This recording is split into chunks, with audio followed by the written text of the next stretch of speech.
Hi everyone, happy Memorial Day weekend. Hi everyone, it's Tone and Sage here in Fiji.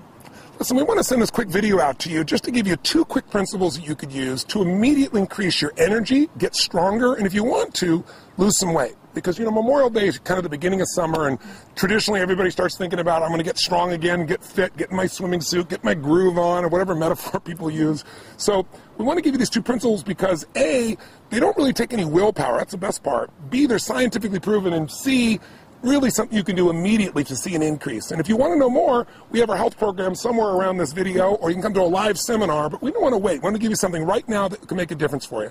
So, honey, our first principle is? Our first principle is to super hydrate. What we mean by that is flushing your body with enough clean water on a daily basis.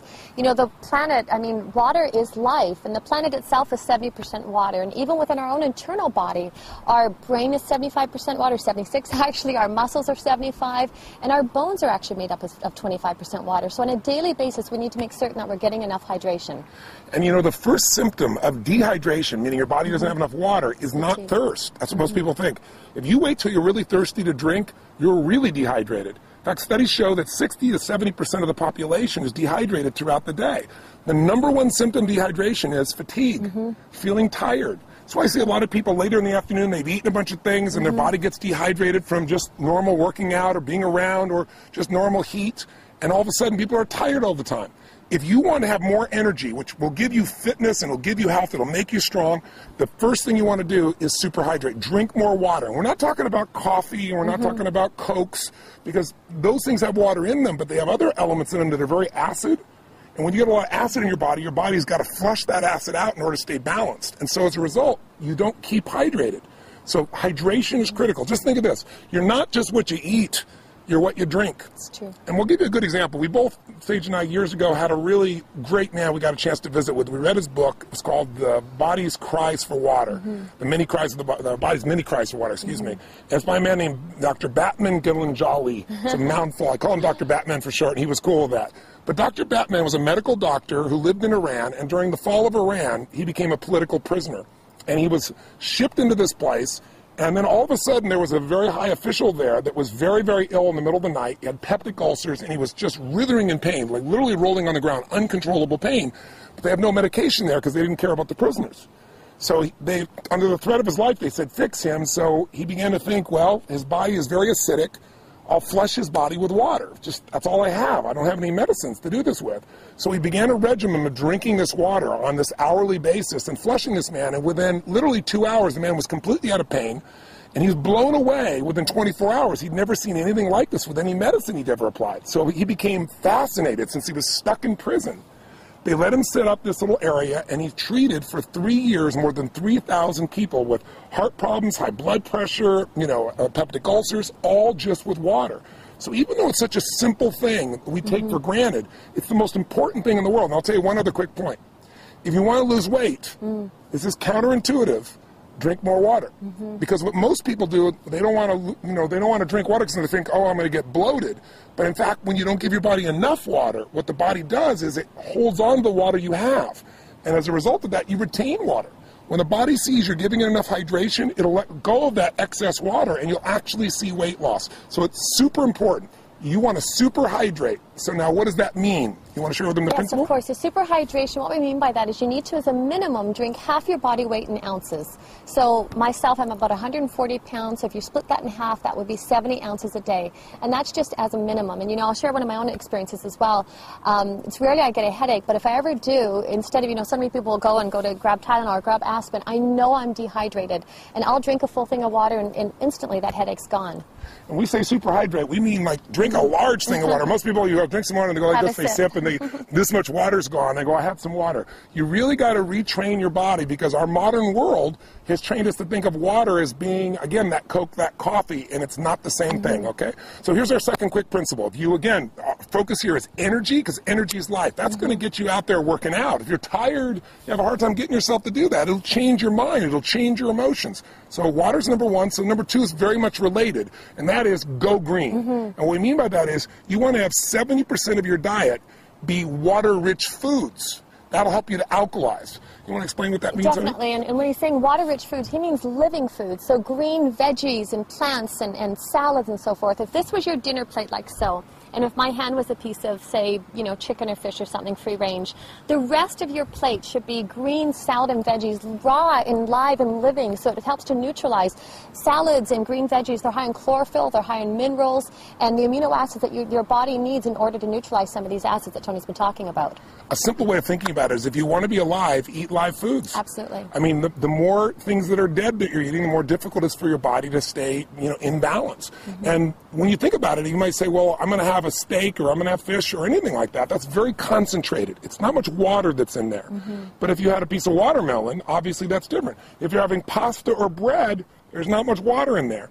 And water is the solvent of life. Water detoxifies our system. So you can't just drink water, because then what will happen is you probably read about people saying, oh, don't drink too much water or you'll put an imbalance in your body. Well, that imbalance is because you lose the alkalinity of your body. You lose sodium, you lose magnesium, you lose a variety of chemistry that's there. So we really teach people how to alkalize. And when you drink green drinks or eat green foods, you're getting these natural alkaline components. What do we mean by that, to keep it simple? Think of it this way. There is a chemistry to energy. The body has a very, very sensitive alkaline acid balance. You don't have to understand all the details of it, but just like your body has to maintain, you know, a temperature that's within a very short range or you lose your health, the same thing is true with acid alkaline. Our body's slightly alkaline. So what you want to do is make sure that you keep your body alkaline, because most of our lifestyle is acid. Can you give some examples of how that is? Definitely. And what Tony's talking about, if you think of acid rain just alone in the environment and what that does to pollute the environment, so you think of that internally within your own body. If we're putting acids, whether that's coffee or sodas, my gosh, we just read a statistic the other day, the average American consumes 150 pounds of sugar in the body, and that just, I mean, erodes the body. It strips the body of the natural minerals that it needs in order to neutralize these acids. So by making choices with green veggies and by having a green drink, we get up and we do our, you know, inner balanced greens and wheatgrass, and to make choices, or even something as simple as lemon in your water, all those help to counterbalance and keep the body in balance, like in a homeostasis, which is constantly trying to do. And even if you're not eating sugar directly, that white sugar, or now you have all these NutraSweet, all these alternatives that are just as acidic and sometimes even more toxic for the body. We're taking 30 times more sugar in our bodies than our grandparents were taking. I mean, and sugar is acid, and it changes the chemistry of the body. And what you also need to know is acid creates an environment where there's less oxygen, an anaerobic environment. When you have less oxygen, you have fatigue. And some of the most interesting studies have shown cancer only grows in an acidic anaerobic environment. That's what makes it expand. So if you want to get the benefits of health, of energy, of vitality, if you want to lose weight, listen, if you're overweight, you're over acid. Can you share a little bit about what happens when the body can't flush the acid, honey? Absolutely. What the body does is its own protective mechanism. It'll actually store the acids in the fat, in the tissue, in order so the bloodstream is not acidic. And so it keeps robbing or pulling from the bone, or trying to throw them into the tissue in order to keep that homeostasis that we talked about. So this is about creating habits on a daily basis that you can do that support the body. And number one with the hydration, number two with eating the green veggies and raw live alkaline foods. So simply, what are we saying? Here's what you go do to increase your energy and lose some weight. Super hydrate, that means make sure you're going to drink twice your body weight, half your body weight. If you do twice your body weight, you're really going to be super hydrated. Half your body weight in ounces each day, 140 pounds, 70 ounces, give you an example. Secondly, you want to go green. You want to put more greens in your diet, about 70% of your diet. Make sure it's water rich, alive foods. Have whatever you want and do that component. Now, before I met my girl, I mentioned on the other video, I was crazy. I didn't have chocolate for 24 years. You know, I didn't do ice cream, anything like that. And she kind of balanced me out with a principle that has made my life a lot happier, and you will like it as well, because you might say, oh, am I doing this perfect? Am I doing this right? And that's the principle of zigging and zagging. I don't know if I balanced him, but I suppose I corrupted him a tad. So zigging and zagging, I think what happens for people is they go to an extreme, and it's important as well that your diet and your lifestyle, and to be healthy, that it's enjoyable. So instead of feeling deprived, or instead of it being so black and white and so rigid within that basis, what we do, I always call it zigging and zagging, is one day a week, have a popcorn night, have a movie, or have a treat, or, you know, whether I love chocolate, that would be my one vice. So to not making it so right and wrong, but remember, it's what you do on a daily basis that shapes your health. So if on a daily basis you're conscious of how much you're consuming with water, and also how much you're eating with raw live veggies that are alkalizing, to have a treat now and again serves. So that's our zigging and zagging principle. And sometimes, you know, it's not our day. You know, that gives us 4 days a month that we can go off. There's not our day, but we have a craving, we go buy something, when we see the little ice cream shop, stop. What's the one that we love to go stop to? Cold Stone. Cold Stone. We're Cold Stone addicts at times. But what we'll do is, if it's not our zag day, we might go, okay, we're going to have 2 bites, which usually turns into 4, maximum of 6, but just a couple bites. And what happens is you don't feel like you're depriving yourself, and so you're not having to do that swinging the pendulum from one extreme to the other. I thank my girl for that. She really put that balance in my life. And you can enjoy food for celebration as well. So super hydrate, go green, 70% water, alive foods. Give yourself the ability to zag and have some fun. We hope these 3 principles make a difference, make you a better Memorial Day, give you some health, give you some energy, give you some fitness, and we hope to see you sometime soon. God bless to you. Stay healthy. Till next time. Bye-bye. Live strong and live with passion. Bye-bye.